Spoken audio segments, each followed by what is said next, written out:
in the question, I'm just kind of, repeating what I hear from the other side. So that's what I mean by like listening or channeling. Okay. So let me ask you a question, because I like to ruffle feathers. Oh, please do. There's been a topic that's been bouncing around in reference to when you're a diviner. I'm not saying reader, because I believe there's a difference between an actual reader and somebody who actually divines. Mm-hmm. In reference to whether you should be asking questions of your deck, your spirits, your guides, or anything else, or whether that's not necessary. So that's the topic. Whether you need to ask or you just say what you hear, feel, see. Right, because I always am under the assumption and the belief that in some way, shape, or form, you have to ask something before you can get anything back. Yes, I would agree with you. I would probably not use the word. Here's how I would probably say it.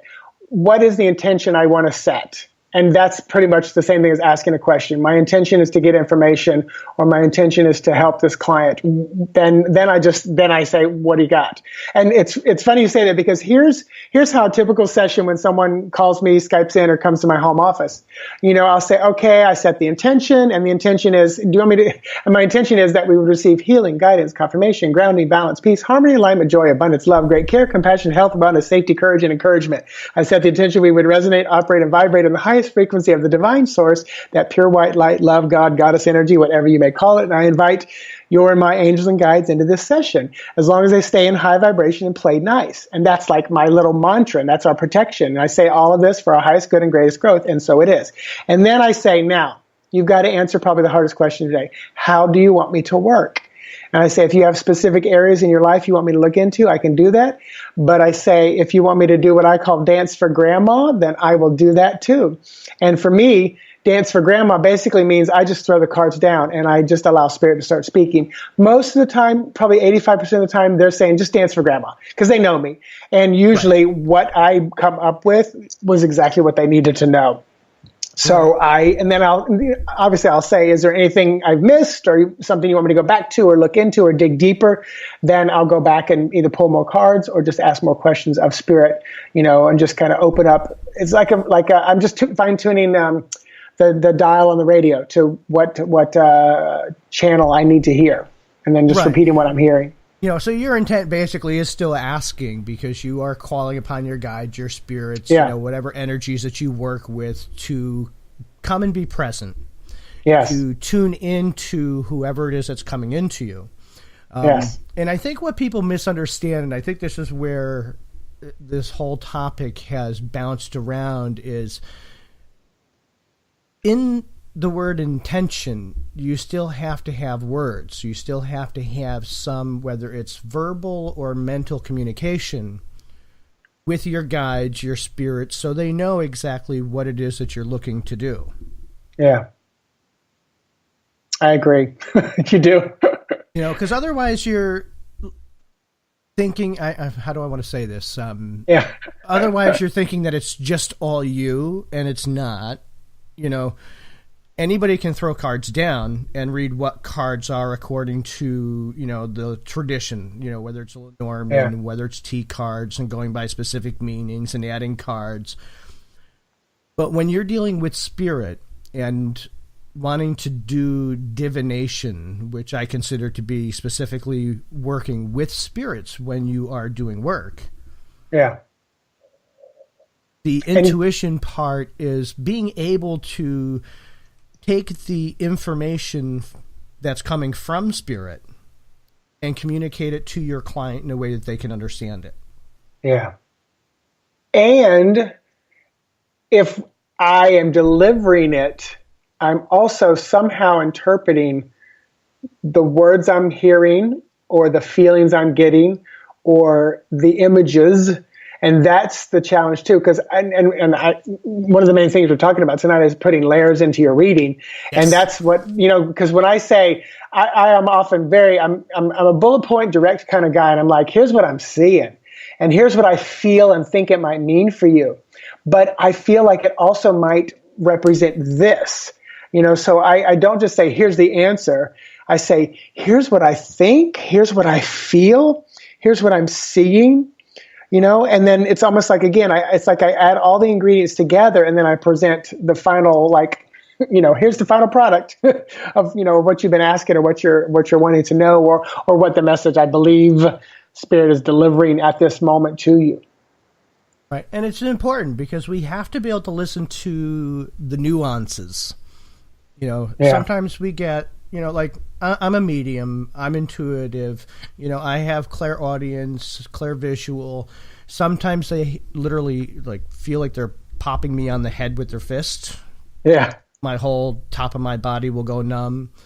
Or I will do what I call freaky bursts, where Spirit gets so close I get like a body jitter. So we have to sit and listen to all the little things that Spirit is providing to us, even if it makes no sense. Yeah. Because at some point during the whole process of your reading, things start to fall into place. Yeah, I agree with that. And sometimes I really think it's like, all right, we're preparing a recipe, and I'm adding a little bit at a time. And at some point, I might go, oh, okay. Or okay, thank you. See, this is where Spirit gives me information. Do you remember the old TV show Concentration, where they would reveal a piece of the puzzle, flip it over at a time?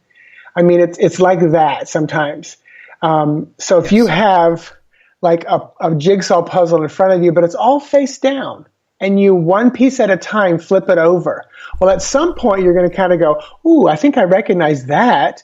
And that looks like a face. Oh, that's a face of my grandmother. But then all of a sudden you realize later it was just a picture frame of your grandmother in your brother's house. So it wasn't really about your grandmother, it was about your brother's house. So it's like as we're flipping the pieces over, or adding the pieces to it, or adding the ingredients to it, we're starting to recognize or taste what the end product might be. But I still feel like there's this final culmination that really legitimizes what the information is, and kind of bringing it all together. Or you see clearly, you see, you hear, you feel clearly at that point. Right. And I think sometimes that's done specifically by Spirit that way, to open the person that you're reading up, to start preparing them to hear what the final message is going to be. Yeah. Well, and I also feel like there's some buy-in too. It's like sometimes I feel like I hate to say it, but sometimes I feel like they need to go, oh, he's for real, because of something I said or something I brought up, even though it may be just tossed out by the end. Because I get a lot of first-time people sitting down with me, a lot of, again, conservative people who, they want to know somehow I'm connected, somehow I'm, not here to just take their money and run and, tell them they got to come back, once every week or what is it, $300 to remove a spell or a curse? That's totally not me. But I feel like there's that buy-in. And then the part that a lot of people don't want to talk about is there's an entertainment factor here. And if you're not, quote, entertaining in your delivery, then it may not get the message across.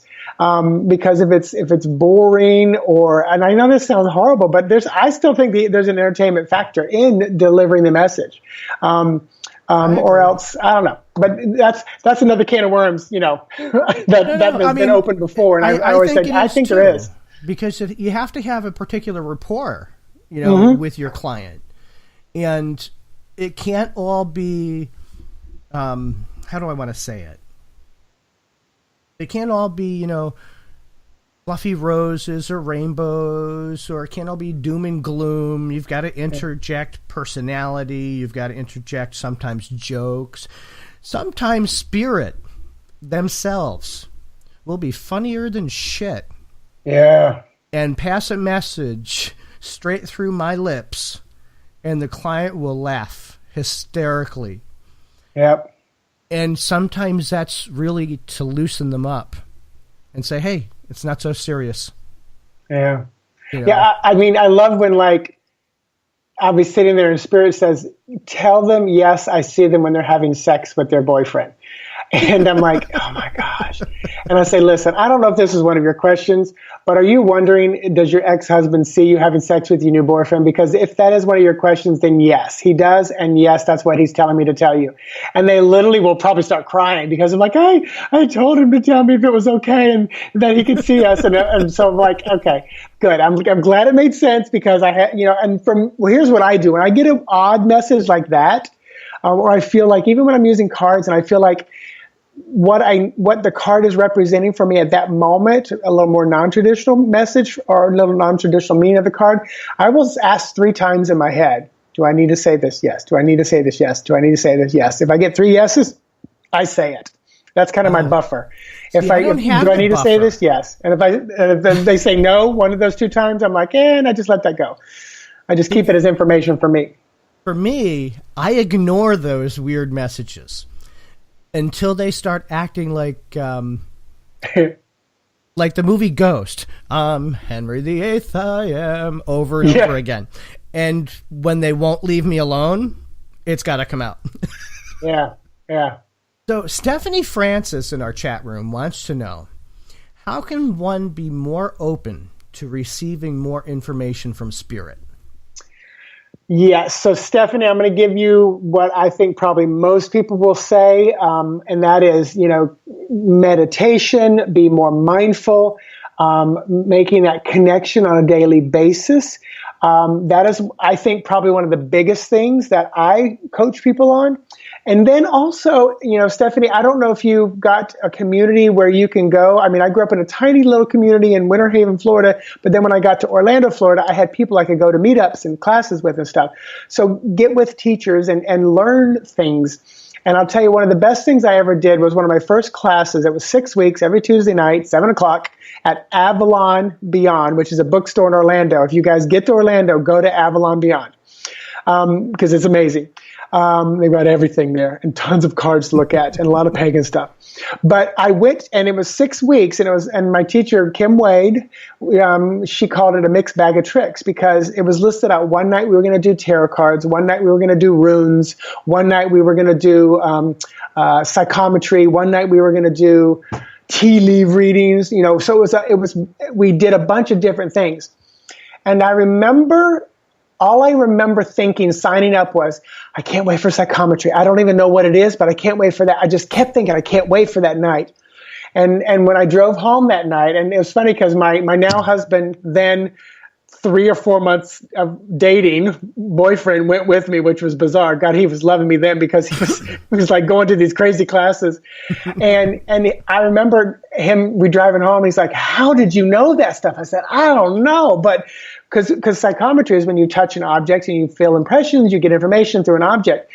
And, we put objects in a bag and we would close our eyes and draw the object out and we would just say what we saw. And when I was with my eyes closed and I was saying what I saw, the girl next to me, her jaw was on the ground because everything I was saying, right down to the fact that her underwear was sticking out and she had a tea back on and her dad who was visiting was mad at her that she was such a tramp. So it was like so specific. And so definitely get into classes, mindfulness, meditation, there's lots of apps you can do, but just connecting with spirit energy. Some people work really close with like specific angels or specific, entities or beings or guides. The biggest thing I would say is always keep yourself in a place of high vibration. So set the intention that whoever works with you must be and should be in a place of high vibration. And for me, that's your protection. You can do I'm going to surround myself with white light.